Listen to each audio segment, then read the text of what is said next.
Praise the lord. ఈరోజు వాక్యము September నెల 27వ తారీఖు 2025.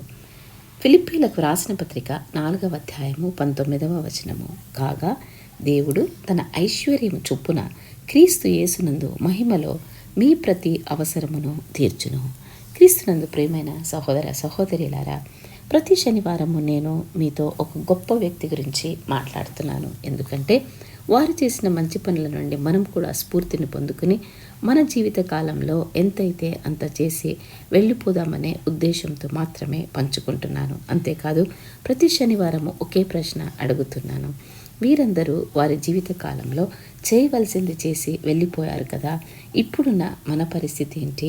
మనకున్న తలాంతులతో మనము క్రీస్తు రాజ్య వ్యాప్తికి ఏం చేస్తున్నాం?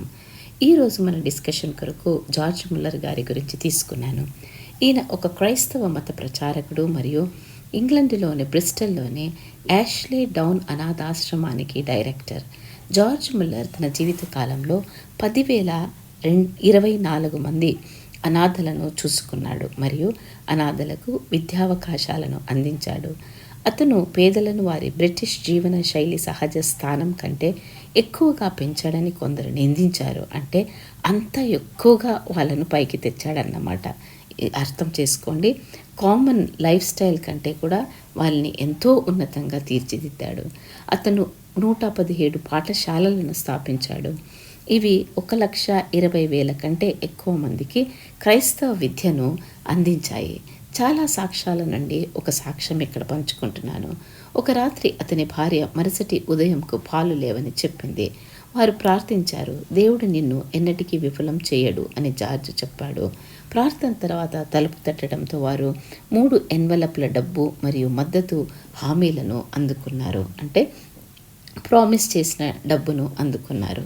అదే కాకుండా దేవుడు ప్రతి క్షణంలో ఆయన అనాథాశ్రమంకు ఎలా అందించారని గొప్ప గొప్ప సాక్ష్యాలను ఈయన జీవితం ద్వారా మనము తెలుసుకుంటాము. అదే యేసు మన జీవితాలలో కూడా గొప్ప అద్భుతాలు చేస్తారు. జార్జ్ ముల్లర్ చెప్పే కొటేషన్స్లో ఒక కోట్ ఇక్కడ తీసుకున్నాను. ఆందోళన యొక్క ప్రారంభం విశ్వాసం యొక్క ముగింపు, మరియు నిజమైన విశ్వాసం యొక్క ప్రారంభం ఆందోళన యొక్క ముగింపు. నేను ప్రతిరోజు హాజరు కావాల్సిన మొదటి గొప్ప మరియు ప్రాథమిక పని ఏమిటంటే నా ఆత్మ ప్రభువులో సంతోషంగా ఉండడమే. ఈ వారంతా మీకందరికీ దీవెనకరంగా ఉండనుగాక. రేపటి దినం ఆదివారం కనుక మీ లోకల్ స్థలంలో ఉన్న సంఘారాధనకు వెళ్ళి లోకల్ పాస్టర్ గారు చెప్పే వర్తమానాన్ని విని ఆశీర్వదించబడింది. మనం తిరిగి సోమవారం కలుసుకుందాం. దేవుడు మిమ్మల్ని దీవించునుగాక.